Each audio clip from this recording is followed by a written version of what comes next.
Iron Man 3. Yes, we already have a full superhero trilogy concluded right at the beginning of Marvel Cinematic Universe Phase 2.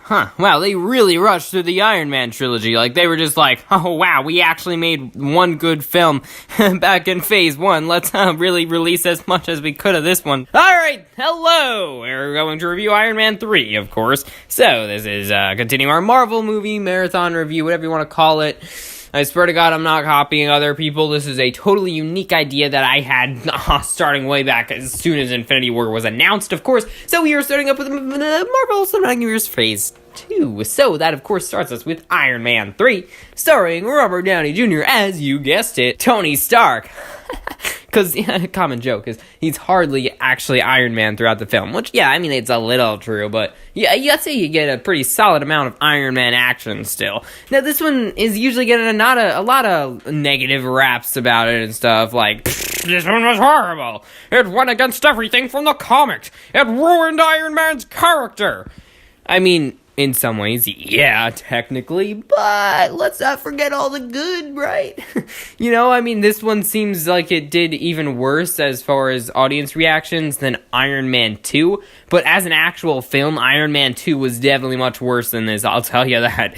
So basically, this is still a pretty fun, lighthearted film with a lot of cool Iron Man, Robert Downey Jr. stuff, and of course, all the characters are plenty likable, a fair amount, again, except for maybe the villain, which is kind of important, but Pepper Potts is getting a somewhat bigger role, as in, like, she actually does stuff. Hey, the end, yeah, let's talk about that. That was pretty cool. The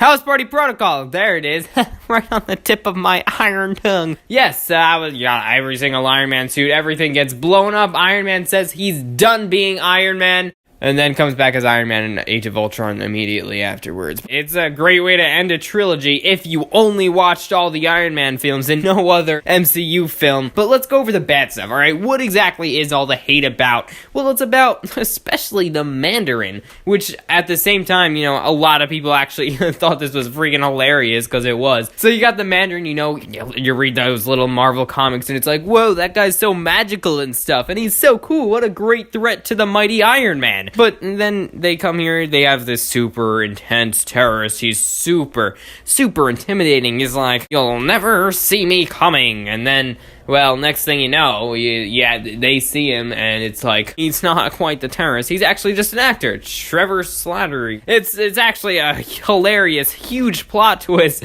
that's like, come on, this should be seen as something famous, the way they set it all up, and that plot twist, yet at the same time just being freaking hilarious. So I gotta hand it to them, that was good. I don't care about the Mandarin. The Mandarin's actually not even that cool in the comics. Fight me about it, come on, do it. But then, who is the actual so-called Mandarin? Well, that is, of course, Aldrich Killian, the villain that we kind of all knew was going to be the actual villain of the film. They tried a plot twist there, like, whoa, second plot twist, here's the real Mandarin. But it was like, well, we knew he was the main villain. And then it's Extremis soldier stuff, and that goes wild. Hey, Trevor Slattery was great. He's the best MCU villain by far, you gotta say. Happy Hogan almost dies, but he lives, because we gotta keep Happy Hogan. You got Iron Patriot. That's not exactly accurate, because I'm pretty sure that Iron Patriot is supposed to be Norman Osborn from the comics. But, instead they made that roadie. But the plot was a little elaborate. It was a pretty solid plot. I like the story. It's a journey of self-discovery with Iron Man. Probably my least favorite character is the little kid, Harley Keener. I didn't really like his story that much. I was kind of felt a little really pointless from the whole rest of the story, but I guess they just had to put it in there to actually kind of let Iron Man reflect his character on that kid somewhat, that's basically that. Anyways, the film, I think, it's not bad. I mean, it's not quite as good as maybe the first Iron Man film, but it's fairly close. A little. Okay, you're gonna hate me for that. And Iron Man 2 is definitely still the very worst of the trilogy. And yeah, so stay tuned. I'm not gonna rank everything. It's getting too redundant. I will I'll later, man. Okay, so basically, next one we are going to review is Thor: The Dark World. Alright, so that all being said, thank you very much for watching. Remember to like, comment, subscribe, and stay tuned for lots more videos coming real soon. Bye-bye!